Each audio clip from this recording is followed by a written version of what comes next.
नमस्कार। आज के इस एक्सपायरी वाले सेशन के बाद आइए अब देखते हैं किस तरह से बने हैं निफ्टी और बैंक निफ्टी के चार्ट स्ट्रक्चर।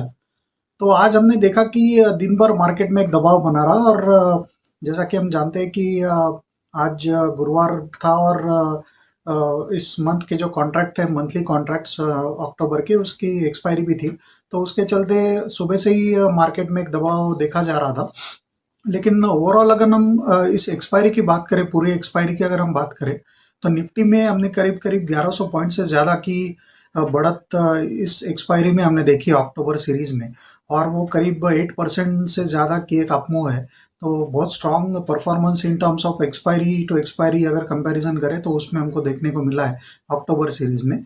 और बैंक निफ्टी का जहाँ तक सवाल है तो बैंक निफ्टी में भी आज हमने करीब 24,100 के आसपास का क्लोज़ देखा है, और ये बहुत एक बड़ा स्विंग था इस एक्सपायरी में बैंक निफ्टी का, क्योंकि इस अक्टूबर सीरीज का अगर हम पूरा रेंज अगर देखें तो वो करीब करीब 4,500 पॉइंट का एक रेंज था, और 17% से ज़्यादा की बढ़त हमने अक्टूबर सीरीज में बैंक निफ्टी में देखी है। तो इस तरह के ज़बरदस्त स्विंग हमने देखे कि निफ्टी में इस सीरीज में हमने 1100 पॉइंट से ज़्यादा के स्विंग देखे, और बैंक निफ्टी में 4,500 पॉइंट के आसपास के दो। ऑब्वियसली वो विजिबल भी था क्योंकि हमने काफ़ी फ्लक्चुएशन भी देखे in between, price fluctuation stocks में भी देखे और इंडेक्स में भी देखे। लेकिन जैसा सब जानते हैं कि अभी अगला वीक बहुत क्रूशल वीक है ग्लोबली इक्विटी मार्केट्स के लिए, क्योंकि यूएस के इलेक्शन आउटकम एक्सपेक्टेड है अगले वीक में। तो उसके चलते मार्केट में अभी जो जिस तरह की वॉलेटिलिटी हम देख रहे हैं वो लगता है कि आगे कंटिन्यू होगी। तो उसको देखते हुए ट्रेडर्स को थोड़ा सा कॉशियस रहना चाहिए, और जहाँ तक हो सके जो एग्रेसिव लिवरेज पोजीशंस है उसको थोड़ा अवॉइड करना चाहिए, या जो भी पोजीशन वो क्रिएट करे उसको किसी न किसी तरह से उनके रिस्क एपेटाइट के हिसाब से उसको अगर वो हेज करके रखेंगे तो वो उनके लिए एक फ़ायदे वाली बात होगी, क्योंकि बहुत ज़्यादा वोलेटिलिटी एक्सपेक्टेड है आने वाले 6 से 8 सेशंस में। तो उसके लिए थोड़ा सा ट्रेडर्स को प्रिपेयर्ड होना चाहिए। जहाँ तक टेक्निकल्स का सवाल है तो निफ्टी में हमने देखा है कि निफ्टी का जैसा हम पिछले एक दो वीडियोस से बात कर रहे थे कि 11,700 से लेके 12,030 ये उसका एक दायरा बना हुआ था, और उस दायरे को निफ्टी ने आज डिसाइसिवली ब्रेक किया है और उसके नीचे इनफैक्ट हमने क्लोज देखा है। तो ये कहीं ना कहीं लगता है कि ये जो रेंज बना था उसका अगर एक एक्सपांशन अगर ऑन द डाउन साइड होता है तो प्रॉबेबली निफ्टी अभी अटेम्प्ट कर सकता है ऑन द लोअर साइड 11,450 से लेके 11,500 के जोन को टेस्ट करने की एक कोशिश आने वाले कुछ ट्रेडिंग सेशन में हो सकती है। तो थोड़ा सा अंडरटोन वीकर साइड पे टर्न हुआ है लास्ट के एक दो दिन में, और स्पेशली आज। तो उसको देखते हुए थोड़ा सा बेरिश अंडरटोन रहेगा ऐसा लगता है।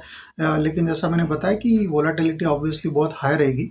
On the higher side Nifty के लिए अभी जो रेजिस्टेंस बनेगा वो करीब 11,000 ऊपर में 11,850 से लेके 11,900, ये एक थोड़ा सा हर्डल हो सकता है निफ्टी के लिए immediately in the very short term. अगर उसको क्रॉस करना थोड़ा सा मुश्किल हो सकता है निफ्टी के लिए।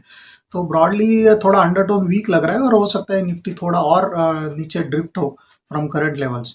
जहाँ तक बैंक निफ्टी का सवाल है तो बैंक निफ्टी में भी हमने एक जो रेंज देखा है उसको हालांकि बैंक निफ्टी ने आज क्लोजिंग बेसिस पे तो होल्ड किया है, लेकिन कहीं ना कहीं थोड़ा सा अंडरटोन वीकर साइड पे टर्न होता हुआ नजर आया है। बैंक निफ्टी का अभी तक का जो रेंज बना था वो कभी करीब 24,100 ऑन द लोअर साइड, और ऑन द हायर साइड 24,900 के आसपास। उस रेंज को बैंक निफ्टी बेसिकली काफ़ी दिनों से उस रेंज में ट्रेडिंग हम देख रहे हैं बैंक निफ्टी का। तो उस रेंज को तो आज वॉयलेट बैंक निफ्टी ने इंट्राडे में किया था, लेकिन एट द क्लोजिंग हमने फिर 24,100 के आसपास का क्लोज देखा। तो ये नहीं कह सकते डिसाइसिवली कि वो रेंज ब्रेक हुआ है, लेकिन थोड़ा सा रेंज का जो एक्सट्रीम लोअर एंड है उसी के आसपास आके बैंक निफ्टी क्लोज हुआ है। तो वो कहीं ना कहीं थोड़ा सा एक वीकनेस इंडिकेट कर रहा है।